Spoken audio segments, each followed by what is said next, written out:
विद्युत चुंबकीय तरंगों से संबंधित बहुत सारे प्रश्न जो परीक्षा में पूछे जाते हैं उन्हें आप एक छोटे से ट्रिक की सहायता से याद कर सकते हैं। तो आइए इस ट्रिक को देख लेते हैं।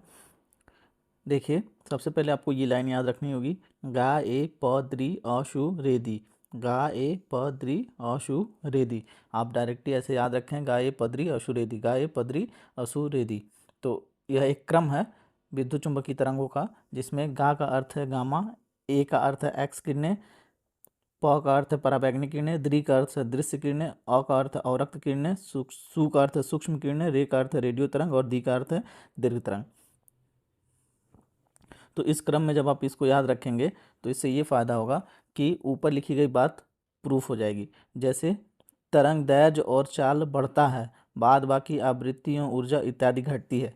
तो देखिए, जब आप इस क्रम में चलेंगे तो तरंग दैर्घ्य और चाल, इन दोनों को याद रखेंगे। तरंग दैर्घ्य और चाल, केवल तरंग दैर्घ्य और चाल बढ़ता है, बाद बाकी किसी भी प्रकार की राशियाँ जैसे आवृत्ति, ऊर्जा इत्यादि ये सभी घटती हैं। तो कैसे, देखते हैं।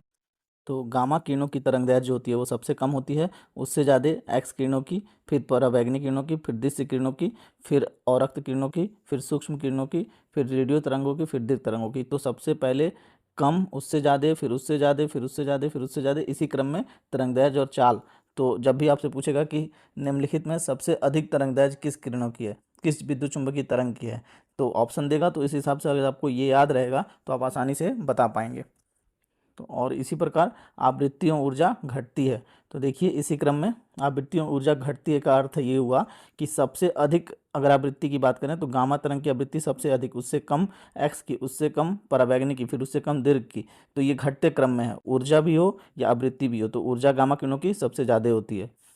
तो आप इस ट्रिक को समझ गए होंगे कि आपको इसे कैसे याद रखना है। तो आप याद रखिए, गाये पद्री अशुरेदी, तरंगदैर्घ्य और चाल बढ़ती है, बाद बाकी आवृत्ति और ऊर्जा इत्यादि घटती है। तरंगदैर्घ्य और चाल बढ़ती है, बाद बाकी आवृत्ति और ऊर्जा घटती है। बस ये क्रम याद रखना है, गाये पद्री अशुरेदी।